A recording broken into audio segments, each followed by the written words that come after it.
Fala pessoal, bem-vindos a mais um Coaching Cast. Hoje eu tenho o prazer de bater um papo aqui com um cara que eu admiro demais como pessoa. Ele é formado em Engenharia de Alimentos, com MBA em Gestão e Estratégia de Empresas. Atualmente trabalha em uma gigante que atua no ramo de processamento e refino de alimentos, aditivos, açúcares à base de milho. A empresa que ele trabalha atualmente emprega 11 mil pessoas. E ao longo da história da empresa, ela possuiu várias marcas bem conhecidas como Maizena, Ades, Arisco, Knorr, Kitano, entre outras, né? Vinícius, obrigado aí por ter aceito o convite e bem-vindo aí para esse bate-papo. Eu agradeço, Cleiton, a oportunidade. Confesso que é a primeira vez que eu estou fazendo esse tipo de trabalho.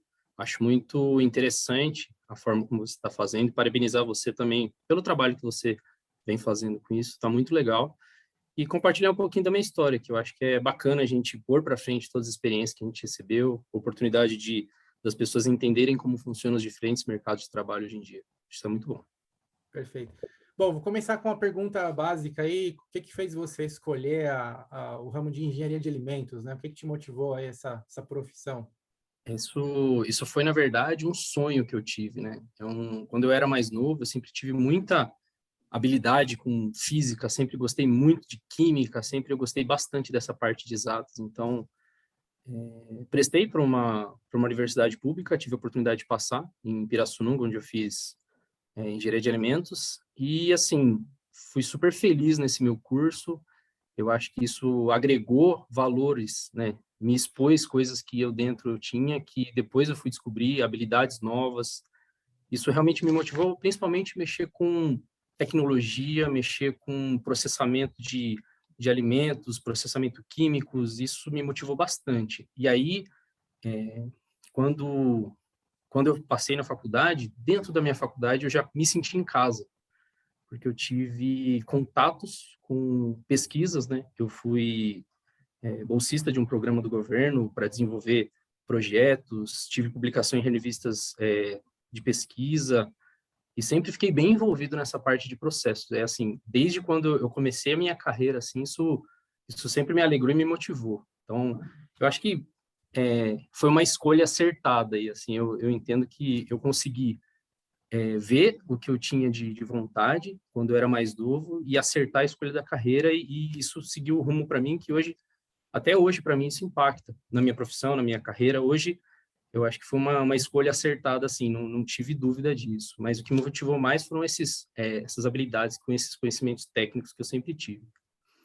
Bacana, muito bom. A gente sempre trabalhar com algo que a gente sempre sonhou e tá seguindo uma carreira que a gente sempre quis, né? Muito importante isso. E falando especificamente sobre a engenharia de alimentos, né? E o seu trabalho na empresa, por exemplo, como que esse seu trabalho ele impacta ali na ponta do consumidor final para passar um pouco de conhecimento para o pessoal, por exemplo, saber exatamente o que se faz ali na fábrica e aonde que o resultado chega, por exemplo. Sim, hoje o cargo que eu exercito é um cargo de coordenador de produção. Eu tenho uma equipe operacional de 27 pessoas, trabalham exatamente na linha de produção, divididas em turnos. E, basicamente, a minha função, e hoje eu consigo entender isso, eu estou há 2 anos com um cargo de liderança, eu entendo que o meu trabalho é fornecer recurso, tanto conhecimento para eles, quanto recurso realmente, disponibilidade de equipamentos, ferramentas, quanto dar um motivo, a partir de motivação, dar um objetivo para eles, dar um direcionamento, selecionar algumas prioridades que às vezes haverão durante as fabricações e às vezes o recurso é limitado, então eles precisam desse direcionamento, né? Porque as ações que essa minha equipe vai ter vai ser sempre para executar a produção. Então eles precisam ter alguém ali que guie ele, que suporte eles, que tome as decisões, que fique realmente ali articulando, né? Como se fosse um técnico de jogador de futebol ali, articulando para poder eles continuarem a produção, né, tranquilamente. Eu acho que esse é o meu principal trabalho hoje.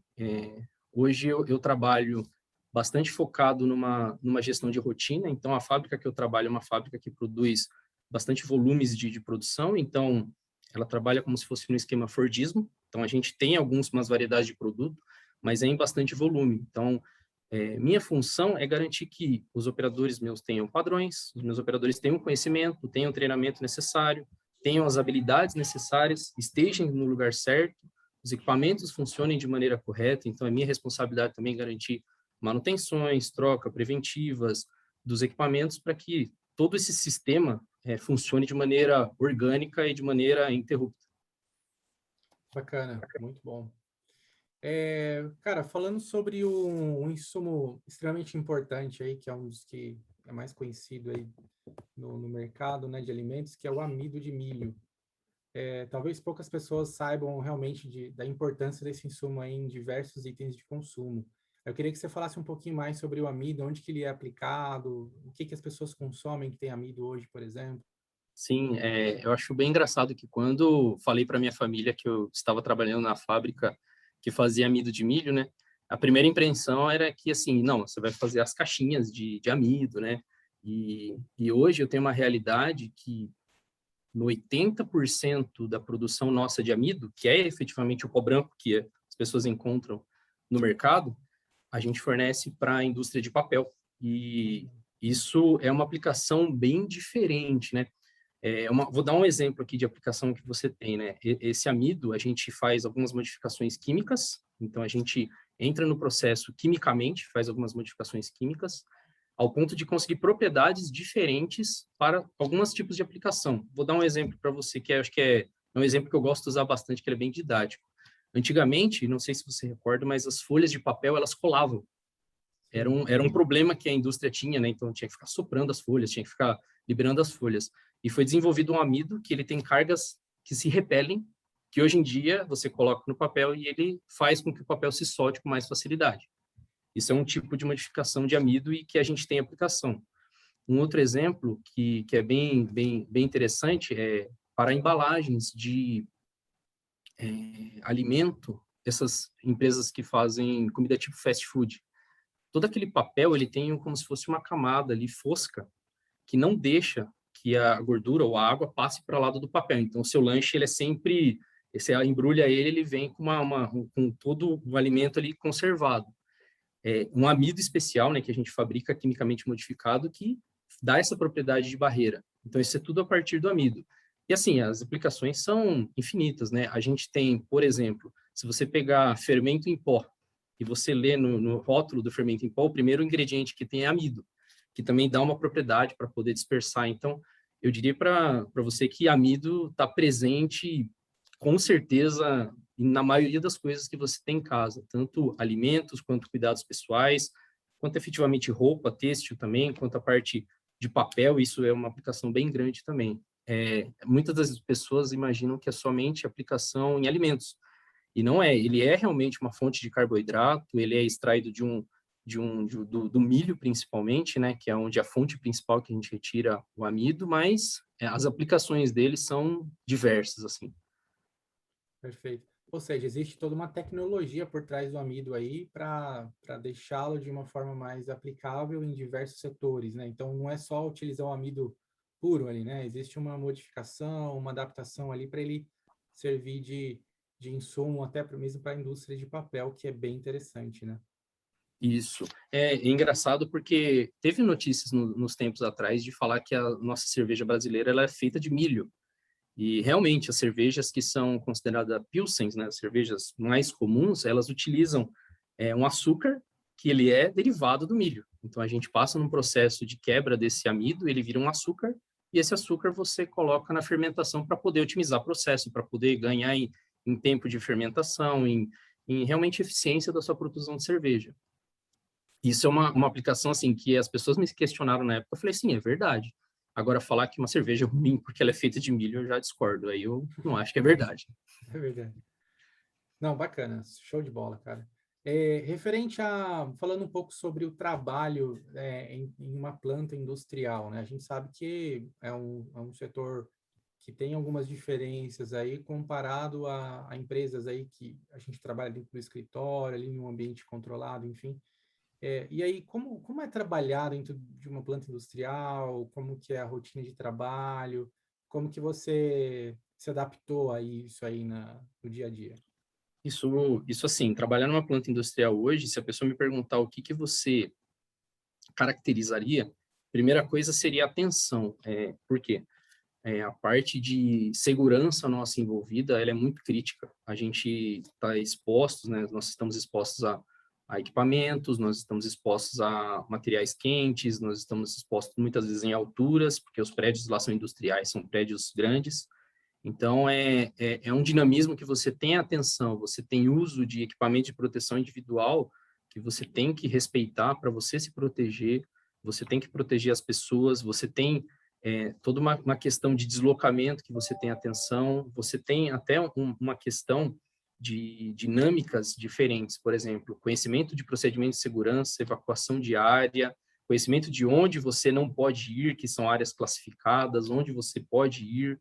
Então, é um ambiente, para mim, bastante dinâmico, que, assim, eu penso que a pessoa tem que gostar. Eu acho que, nesse caso, tem que realmente gostar. E eu digo por mim, assim, eu sou muito feliz, eu gosto demais da planta, sabe? É um lugar que eu me sinto à vontade, é um lugar que eu gosto de estar, sabe? Eu gosto de participar dos processos, eu gosto muito de quando as ações que a gente executa, como melhorias, elas dão certo, sabe? Como a gente consegue achar um problema, que os equipamentos são equipamentos fechados, né? Então, muitas das vezes nós vemos tubulações, linhas, equipamentos fechados, e se acontece um problema, nem sempre a gente consegue desmontar tudo para achar o problema. Então, você tem que e nesse dinamismo de tentar um lado, mexer, eu gosto bastante desse princípio, mas trabalhar numa planta, para mim, é uma coisa que é bastante gratificante pelo ambiente que me gera, esse ambiente que temos desafios diários, isso é uma coisa que eu defino muito bem. Para mim, assim, todos os dias eu tenho um problema diferente. É muito engraçado, né? Eu não tenho como prever o meu dia. Eu tenho minha agenda, eu tenho minhas atribuições que eu faço, mas minha agenda, ela necessariamente tem que ter um tempo livre considerável, por quê? Porque as rotinas e os dinamismos são diários. Então, afasta a gente, ainda principalmente nesse contexto que a gente está vivendo de Covid, a gente teve muita gente afastada e os turnos são turnos rotativos. Então, se uma escala tem uma pessoa faltando, eu tenho que arrumar uma pessoa para cobrir aquela escala. E se me afasta uma outra pessoa no outro dia, eu tenho que cobrir de novo. Até o ponto de eu falar, poxa, eu vou parar um canal, vou arrumar mais gente, o que eu vou fazer, né? E esse dinamismo, para mim, me chama muito a atenção. Essa não rotina, né? É uma rotina, né, que eu tenho, obviamente, como coordenador, eu tenho toda uma rotina minha que eu tenho minhas entregas, eu tenho reuniões de uma rotina que eu participo, eu tenho necessidades que eu tenho que fazer semanalmente, mensalmente, como entrega, mas esse dinamismo paralelo, assim, me chama muita atenção, me brilha os olhos. Muito bom, cara, muito importante mesmo, né? Porque, ou seja, não tem ali todo um script, né, que você precisa seguir. Sim, você está sempre preparado ali a coisas que podem surgir, problemas específicos, e você tem que estar preparado para resolver isso de forma rápida e eficiente, né? Isso. Falando da sua parte de liderança, Vinícius, liderar equipes operacionais, né? Como que a gente pode fazer um paralelo aí de liderar equipes, né, desenvolvedores, equipes ágeis? Como que para você é liderar equipes operacionais dentro de uma planta industrial, por exemplo? Eu vejo que, assim, o primeiro foi como eu me descobri como líder, né? Eu acho que, assim, foi um processo de maturação. Eu entendo que, muitas das vezes, as habilidades de líderes, elas são natas, né? Elas são naturais. Mas a gente consegue desenvolver essas habilidades. E eu digo por mim, eu sempre fui uma pessoa bastante tímida, muito tímida mesmo. Então, hoje em dia, fazer um podcast como esse, dar uma palestra, dar uma aula, como eu já dei uma aula em universidade, é, isso, assim, é uma prova de que realmente a gente consegue, com esforço, com dedicação, com estudo, com preparação, a gente consegue melhorar. E eu vi em mim um momento que eu comecei a ter condições de liderar pessoas. E nesse momento, né, eu tive a oportunidade, só 2 anos atrás, eles abriram o headcount da empresa e colocaram mais uma vaga de coordenador por área. Com um sistema de gestão novo, as rotinas começaram a ficar bem pesadas para os coordenadores, então eles adicionaram mais um coordenador para poder realmente, primeiro, dividir essas rotinas desse sistema novo, e segundo, para a gente poder dar mais atenção às pessoas, que eu acho que isso que um bom líder tem que fazer. Ele tem que enxergar as pessoas, ele tem que enxergar quem tem que estar no lugar certo, ele tem que enxergar o futuro das pessoas e alinhar o futuro das pessoas que ele enxerga com o que as pessoas querem. desenvolver as pessoas, colocar as pessoas que estão já em desenvolvimento e que têm algum tipo de aptidão no lugar certo, e também para as pessoas que não estão se desenvolvendo, tentar entender o que está acontecendo, ou se a pessoa não está motivada, tentar entender o que está acontecendo com aquela não motivação, para poder as pessoas trabalharem de maneira mais felizes. Eu acho que essa é a palavra. A gente tem que ir para o trabalho e se sentir bem. Não pode ir para o trabalho e tem que ser um sofrimento. Essa eu acho que é uma função boa na hora que a gente consegue liderar uma equipe. E hoje eu entendo que o meu trabalho é bastante disso, tanto que eu, engenheiro de formação, tive uma carreira bem forte na parte de engenharia, né? Um exemplo aqui que eu gosto de falar com as pessoas, né? Num dos projetos que eu cuidei na faculdade, eu construí uma geladeira que tratava alimentos com campo magnético pulsado, um negócio totalmente, sabe, um negócio meio viajado, assim, que as pessoas falavam, nossa, mas funcionava? Eu falei, funcionava, fiz testes, tudo.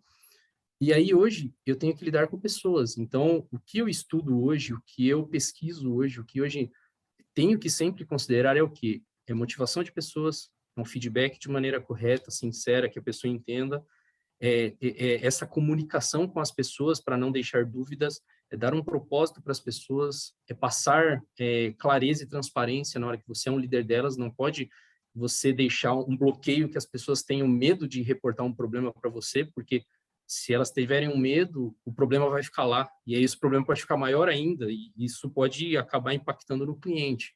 Então, você tem que dar essa abertura para as pessoas. Vamos resolver junto, né? Entender os pontos que a gente precisa melhorar de controle, entender o que falta de habilidade ou por que aconteceu aquele problema. Acho que meu trabalho como líder dessas equipes hoje foi esse trabalho, e o propósito para mim é realmente dar esse senso para as pessoas de que realmente elas têm alguém que ela possa confiar, de que tem alguém que vai defendê-las, alguém que vai estar com elas, alguém que vai motivá-las, acompanhá-las, desenvolvê-las. Isso acho que é o principal. Perfeito. Eu até observei aqui alguns pontos que você comentou sobre propósito, desenvolvimento de pessoas, utilizar as habilidades necessárias em cada em ambiente específico, movimentar essas pessoas para elas fazerem algo que faz sentido, né? E isso é muito importante, porque como parte da minha liderança também eu uso muito esses conceitos, né? Entender cada indivíduo como uma pessoa diferente da outra e entender quais são as habilidades que cada pessoa tem e utilizar essas habilidades para determinadas funções, né? Isso você, além de manter, claro, as pessoas mais felizes fazendo aquilo que elas têm de habilidade interna, né? Elas são aptas para fazer algumas coisas específicas, você aumenta a produtividade, né? Você deixa a entrega mais eficiente e dando propósito também ao que a pessoa está fazendo, qual que é o resultado na ponta, você você coloca a pessoa como parte de um ecossistema, né? Onde ela é parte de uma entrega final e ela está mudando ali de alguma forma o produto final, ela está contribuindo para que isso aconteça, não só tá dentro de uma área isolada e a parte dela só aquilo ali e acabou, né? Ela se sente responsável por entregar um produto ali no para uma outra empresa, né? Que isso vai gerar depois um produto que vai estar na casa das pessoas. Isso é muito bacana. Sim, inclusive essa questão de propósito, eu gosto muito de explicar para os meus operadores, né, para a minha equipe, como funciona a aplicação dos produtos que eles fabricam. Isso eu fiz com um exemplo em um dos canais que eu tinha, era um dos canais que eu consegui provar que motivação é uma questão de senso, de propósito, de apoio, realmente faz a diferença. Então, era um canal que tinha baixa eficiência, uma baixa entrega, problema com qualidade. Quando eu peguei esse canal em 2019, ele tinha diversos problemas e eu comecei a dar propósito para as pessoas. Eu pesquisei internamente, né, com a nossa área, que a gente tem um laboratório de desenvolvimento de produtos e aplicações, e perguntei quais são as aplicações do nosso produto. E aí eu passava isso para as pessoas, falei assim, gente, a gente está fazendo isso aqui para isso. Vocês estão utilizando esse produto, o filho de vocês utiliza esse produto, seria uma criança, isso daqui vai num doce, isso daqui vai numa bala. Então, a hora que você dá esse propósito, isso muda. Até tem um exemplo muito bacana. Acho que uns meses atrás, não vou me recordar a quantidade de meses, a gente bateu recorde de produção de um canal. e super legal, bater recorde de produção, beleza, pedi, né, autorização para que a gente comprasse um brinde, alguma coisa diferente, né? E o budget apertado, né? E eu, vamos dizer assim, a história é sempre a mesma, né? Budget apertado. E aí eu falei, poxa, ele falou assim, ó, você não pode gastar muito. E eu pensei, e esse produto que a gente faz, uma das aplicações principais nele, ele vai na mistura da massa, que vai cobrir batatas fritas congeladas para redes de fast food, em geral. E aí, o que eu fiz? Eu peguei um voucher, consegui negociar direto com a loja um voucher dessa marca que usa essa batata frita e entreguei para os operadores explicando para ele. Fiz uma cartinha, falei assim, olha, os produtos que a gente bateu recorde de produção tem aplicação nesse produto que você vai estar comendo na loja com a sua família. Nossa, isso assim, as pessoas voltaram completamente, sabe, assim, poxa, não, a gente quer bater o recorde. Nossa, eu falei pro meu filho, poxa, olha, o pai faz isso aqui, isso é super legal. E assim, eu vejo essa energia de você dar um motivo, de você dar um senso de direção, isso faz toda a diferença. Nossa, muito bacana mesmo, porque você muda, né? Você muda o conceito de como o seu liderado entende toda a cadeia, né? Você consegue passar para ele aonde que o trabalho dele está impactando. Isso dá um propósito enorme, isso faz toda a diferença. Na sua opinião, assim, qual que é o conselho que você dá para profissionais que querem se desenvolver, querem crescer, querem, enfim, ter uma carreira de sucesso aí no setor da indústria, por exemplo? Quais são as habilidades mais importantes que você acha enfim, que são necessárias para isso acontecer?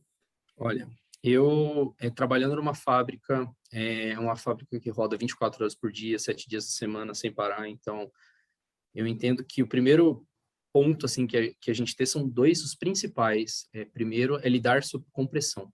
Esse é uma coisa que as pessoas às vezes falam, nossa, lidar com pressão às vezes é demais, é um excesso de trabalho, mas não, é o tipo do trabalho. Eu entendo hoje que é o tipo do trabalho, por exemplo, meu trabalho hoje, muitas das vezes eu estou sentado na minha mesa, eu até penso assim, nossa, minhas entregas, eu fiz alguma coisa ali, uma burocracia ali, mas eu sei o quanto a minha resposta rápida que tem que impactar no resultado final. Eu sei o quanto o meu suporte de conseguir articular, conseguir arrumar recurso, que é o que vai realmente dar a entrega. Então, saber lidar essa pressão e principalmente filtrar essa pressão para a minha equipe que está comigo, porque a pressão eu tenho que filtrar ela de modo que eles também não desesperem ou eles não sejam influenciados diretamente com isso, entendam a criticidade. Então, esse controle de receber a pressão e filtrar, eu acho que é fundamental. Isso é um dos pontos. O outro ponto, principalmente indústrias que têm esses volumes de produção, eu entendo que é ter uma das coisas que na empresa a gente colocou que é um dos valores, que é ter a cabeça como se fosse um dono. Então, você se fazer parte do dono do negócio, você falar assim, poxa, isso daqui é meu. Se fosse meu, eu compraria desse jeito, eu faria desse jeito, eu gastaria esse recurso assim, eu realmente faria dessa maneira. A hora que as pessoas me questionam isso, eu fico muito feliz, porque muitas pessoas falam assim, pô, Vinícius, a vida inteira a gente fez assim, mas podia fazer diferente. Eu falo assim, mas por que a gente não faz dessa maneira diferente? Aí a pessoa às vezes não sabe explicar, ou às vezes falta recurso, falta programar um trabalho de uma engenharia ali, fazer uma modificação no equipamento, ou falta consertar um equipamento, fala, poxa, esse equipamento está fora de operação já há muito tempo e a gente faz a operação em manual, a gente poderia fazer diferente, fazer essa manutenção, mesmo que ela custe mais cara, mas que vai me entregar um valor depois. Essa cabeça de achar que aquilo é seu, realmente considerar como se fosse seu, você olhar para os valores e para o propósito, olhar para o valor, olhar para como você está fazendo, entender assim, eu faria se isso fosse meu, isso para mim é uma das grandes valores, esses dois aí. Perfeito, muito importante, sem dúvida. Você traz aí o profissional para dentro para ser sócio da sua empresa, né? Nesse sentido, né? Isso, E aí exatamente. muda completamente aí a forma de pensar, sem dúvida. Falando sobre tecnologia, especificamente no setor, né? Como que você vê aí a implementação de novas tecnologias, por exemplo, programação, inteligência artificial, internet das coisas, no setor de engenharia de alimentos e o que que isso está impactando aí o produto final? Eu entendo que hoje uma das principais mudanças que a gente vai começar a enxergar realmente são o uso de inteligências artificiais, tanto para controle de processos, quanto para robotização, quanto para logística, isso para mim vai começar a ficar cada vez mais forte. Isso eu vejo nas empresas que isso está tomando uma proporção muito grande, só que isso, claro, né, isso demanda profissionais habilitados e capacitados e investimento em infraestrutura. Então, as empresas elas não dão um passo maior que a perna, né? Elas vão avançando também de acordo com o que as empresas vão evoluindo.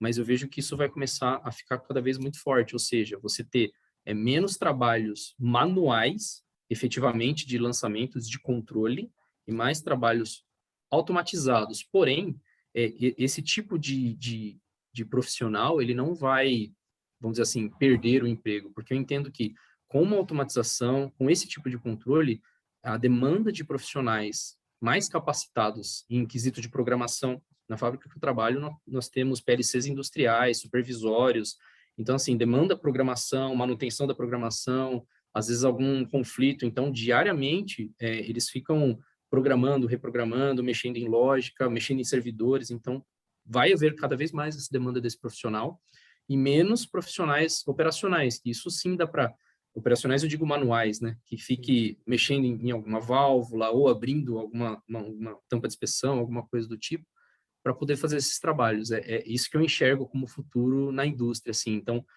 as plantas elas terem menos pessoas em campo, e mais automatização e mais controles e controles mais eficientes e automáticos. Perfeito. É realmente não ter medo, né, do futuro, porque realmente muitas coisas manuais podem ser automatizadas, e em contrapartida a gente tem novas oportunidades, funções que vão surgir aí, e basta se preparar para adaptar essas tecnologias de forma que a gente consiga se adaptar com elas e produzir cada vez mais e melhor, né? Sim, com certeza. Referente ao futuro do setor de insumos, né, na indústria especificamente, se fala muito hoje sobre a falta de alimentos, né, em diversos países, enfim, a população cresce cada vez mais. Como que você vê isso? Existe aí um incentivo ou, de repente, um investimento para trazer esses insumos diferentes, tanto para a parte de alimento quanto para a parte de materiais diversos, como papel, enfim? Você vê alguma mudança no direcionamento desses insumos daqui para frente, não? Eu entendo que sim, a gente vai ter que ser capaz de entregar eficiência para onde que aplicamos nossos insumos. Muitos dos nossos insumos, além de agregar textura, sabores diferentes, propriedade de alimentos, eles também agregam valor nutricional. Então, isso interfere muito de como vai ser o mercado no futuro. Um exemplo que está acontecendo recentemente é o que as pessoas elas estão consumindo cada vez menos açúcar. Isso é um fato, né?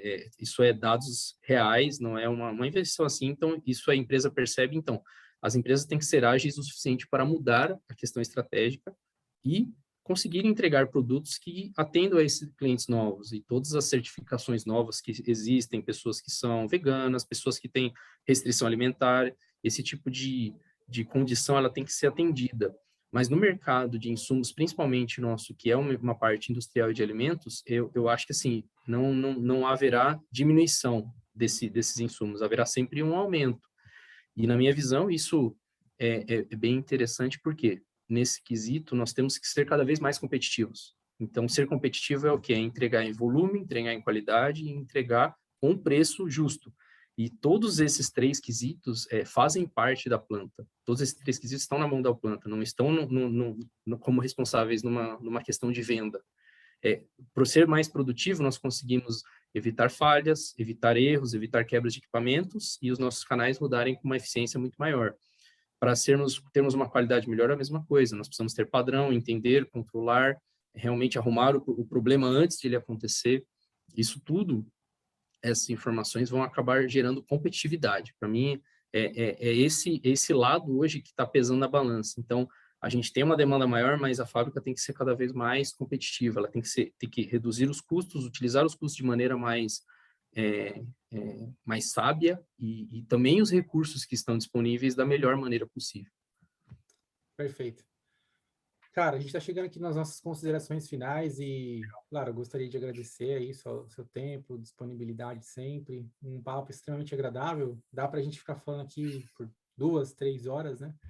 enfim, sobre o assunto, porque é muito interessante, principalmente no setor de tecnologia da informação, se fica muito do lado ali do software, do hardware, pouco do lado operacional do que está acontecendo numa planta industrial, mas eu Sim, acho interessante todo mundo conseguir entender esses dois lados aí, onde que um, enfim, auxilia o outro. Você com gostaria certeza. de comentar alguma coisa, considerações finais aí sobre a indústria, sobre o nosso bate-papo? Eu acho que o mais importante, assim, que eu vejo até pela minha carreira, eu tive bons líderes na minha carreira, tive mudanças muito grandes na minha carreira. Como eu comentei, o sonho meu era ser engenheiro e acabei caindo meio que de paraquedas numa questão de gestão de pessoas que eu não imaginava. E eu entendo que, se eu puder passar uma mensagem para as pessoas, é que aceitem os desafios, entendam que os desafios, sair da zona de conforto, sair de um lugar onde você entende, onde você tem conhecimento, e ir para um outro lugar, ir para uma outra área, isso é totalmente válido e produtivo. E principalmente, entenda o seu lugar no mundo. Isso é, você precisa entender onde que você se encaixa. Você precisa também transformar o lugar onde você está para que você também se sinta bem. Muitas das vezes você tem que ter essa duplicidade entre você ver onde você quer estar, mas nem sempre você vai ter a oportunidade. Ok, então o que que eu consigo fazer no meu trabalho hoje que eu me sinta bem, que eu consiga mostrar um resultado, ou que até mesmo eu consiga mostrar um resultado para ele para uma outra área. Isso é bastante interessante e eu acho que válido, assim, que me aconteceu na minha carreira, com um dinamismo bem grande aí nos últimos anos. Maravilha. Cara, obrigado novamente aí pela oportunidade. A gente vai manter contato aí. Obrigado por compartilhar essa história aí de vida, sua experiência no setor, no ramo de alimentos. E vamos falando aí. Um grande abraço. Abraço, Preto, muito obrigado, valeu.